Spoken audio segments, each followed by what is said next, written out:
It was a rainy evening in Chicago, the kind of rain that makes the world blur through glass and the streets glow in reflection. Lauren sat inside a small coffee shop near Lincoln Park, her hands wrapped around a warm cup she had barely touched. The sound of the rain against the window was the only thing steady in her life now. She had signed the divorce papers 2 weeks ago, a simple signature that had ended 9 years of marriage, 9 years of holding on to something that had long stopped feeling like love. She told herself she should feel free, but freedom felt a lot like loneliness. There was no dramatic ending, no shouting, no betrayal, just a slow, painful distance that grew between her and Adam until they became two strangers sharing a house. Somewhere along the line, they stopped laughing, stopped holding hands, and started existing beside each other instead of together. It wasn't hate that killed their marriage. It was emptiness. Lauren had moved into a small apartment on the north side, filled with cardboard boxes and the faint smell of paint. The silence there was heavy, but it was hers. Every evening, she'd come home from her job as a freelance designer, drop her bag, and sit by the window with a glass of wine, trying to remember what it felt like to belong somewhere. Miles away, in the quiet suburbs outside the city, Daniel was packing away the last of his things from the house he used to share with Emily. The place still smelled faintly of her perfume and lavender candles. He paused for a moment in the hallway, staring at the framed wedding photo on the wall, two young people smiling under the summer sun, believing in forever. He took it down slowly, looked at it for a long time, then placed it carefully in the box marked Old Life. Daniel had been married for 7 years. The first few had been good, full of shared dreams and plans. But when Emily's career took her to another city and his business began to struggle, their worlds started spinning in opposite directions. They had tried counseling, long talks, and apologies that felt more like rehearsed lines than real emotion. In the end, they had parted quietly, like two people stepping off a train going nowhere. He had moved into a small apartment downtown, closer to his office. His friends told him it was a new beginning, but to Daniel, it felt like standing in the middle of a storm after the wind has died, everything still, yet nothing in place. For weeks, both Lauren and Daniel lived in the same city, breathing the same air, walking the same streets, but never crossing paths. Until one Saturday morning in March, when Lauren decided to visit an art exhibition in a local gallery. She had almost talked herself out of it. She didn't feel like dressing up or pretending to be social. But something inside her whispered, "Go." The gallery was bright and filled with soft jazz music. Paintings lined the walls, vibrant, emotional, chaotic.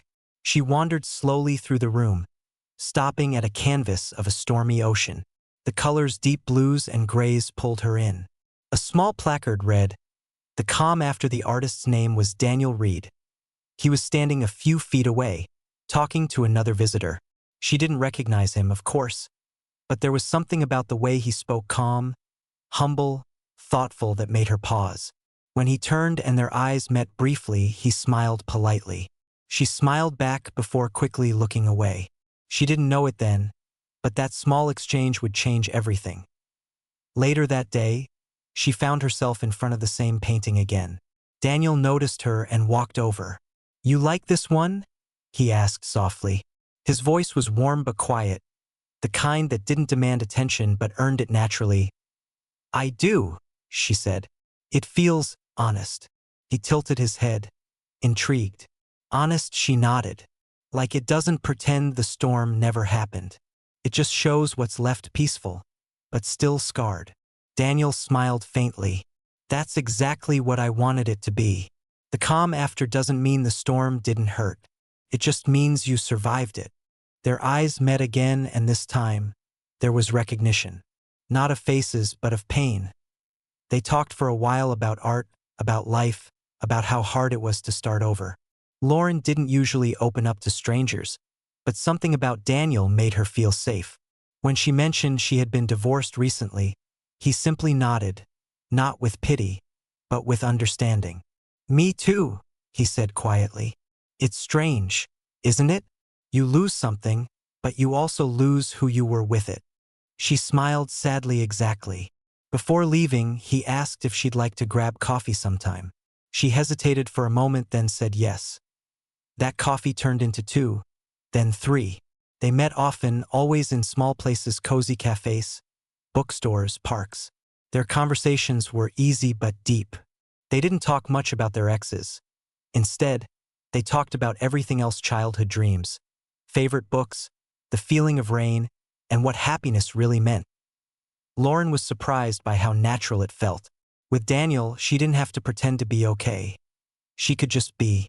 He never tried to fix her. He just listened, really listened. And when he spoke, his words carried a gentleness that came from knowing pain himself. Daniel found himself drawn to her quiet strength. She had been through heartbreak, yet she still believed in beauty. He could see it in the way she described colors, or how her eyes softened when she talked about art. For the first time in years, he wanted to share his world with someone again. One evening, they met by the lakefront. The city lights shimmered across the water. They walked slowly, the cool wind brushing against them. "You know," Lauren said softly, "I used to think divorce meant failure, that it meant I wasn't enough." Daniel looked at her, his expression thoughtful. "It doesn't mean failure," he said. "It means you were brave enough to stop pretending." She looked at him for a long moment, and for the first time in a long time, she didn't feel broken. She felt seen. That night, as she drove home, she couldn't stop smiling. Something inside her, something she thought had died, had started to flicker again. Hope. Daniel, too, felt it. That quiet spark, that fragile warmth. He didn't know where it would go, and for once, he wasn't afraid to find out. Because sometimes, love doesn't begin with fireworks. It begins with understanding, with silence, with two souls who have been through the same storm and recognize each other in the calm that follows. The days following their reunion felt like waking up after years of silence and suddenly hearing music again. There was something tender, unspoken, and sacred between them, not the fiery rush of young love, but the soft warmth of something real. They began to meet often, first just as friends trying to find comfort in familiar company. But soon their connection deepened into something that neither of them could ignore. Coffee at a quiet cafe turned into long walks by the lake, and phone calls that began with "just wanted to check in" stretched late into the night, filled with laughter, vulnerability, and the kind of peace they had forgotten existed. Ethan often found himself smiling without realizing it. He would be working late, exhausted, but the memory of Lily's voice, calm, steady, kind, would ease his thoughts. She reminded him what it felt like to be seen. Lily, too, found herself healing in his presence. After years of pretending everything was fine, she could finally exhale. With Ethan, she didn't have to be strong all the time. They talked about their pasts not with bitterness, but with understanding, as if laying old ghosts to rest together. One evening, they met at the seaside cafe where they had first run into each other after their divorces. The sky was painted with orange and gold, and the scent of salt filled the air. As they sat on the sand, the waves kissing their feet, Ethan looked at her and said quietly, "You know, I used to think my heart was broken for good." Lily turned toward him and smiled faintly, the wind playing with her hair. "Maybe it wasn't broken," she said. "Maybe it was just waiting for the right person to understand it." The words lingered between them, soft yet powerful. Ethan reached for her hand, hesitated for a second, and then intertwined his fingers with hers. For the first time in years, it didn't feel wrong. Felt like coming home. They stayed like that until the sun dipped below the horizon, saying nothing, needing no words. That night, as he drove her home, he realized that love could return not as a storm but as a sunrise, quiet, patient, full of promise. Over the next few months, they built something beautiful out of simplicity.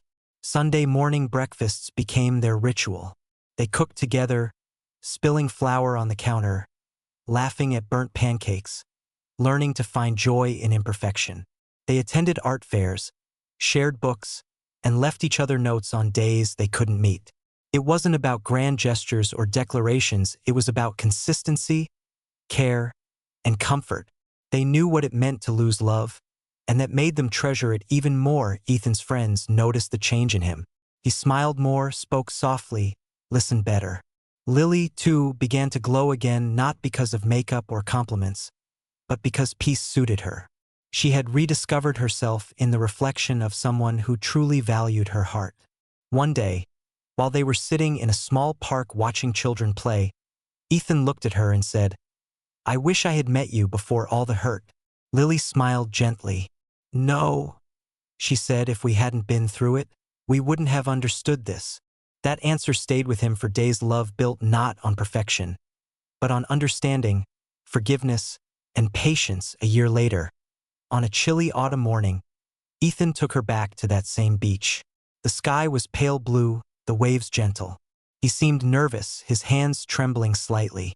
Lily noticed and laughed softly. "You're acting strange," she teased. Ethan smiled, took a deep breath, and reached into his jacket pocket.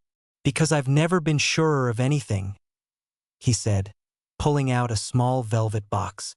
Lily froze, her heart racing. "Lily," he began, voice shaking with emotion, "I don't promise you a life without challenges, but I promise to never walk away when things get hard. I promise to keep learning how to love you better every day." Her eyes filled with tears as he opened the box to reveal a simple, elegant ring. She took a step forward, her hand trembling as she whispered, "Ethan, I was scared to love again, but you made me believe that broken hearts can still beat beautifully." He smiled, his eyes glistening. "So, is that a yes?" She nodded, tears falling freely, and whispered, "It's a forever yes." He slipped the ring onto her finger, and as the waves crashed softly behind them, they embraced two souls that had once been lost, finally finding each other again. Their wedding months later wasn't grand, it was intimate, with only close friends and family. There were candles, soft music, and laughter echoing through the small garden where they said their vows. Lily wore a simple white dress, her smile radiant. Ethan couldn't stop looking at her. When the minister asked them to share their promises, Ethan said, "I vow to love you not because you complete me, but because with you, I am more myself than ever."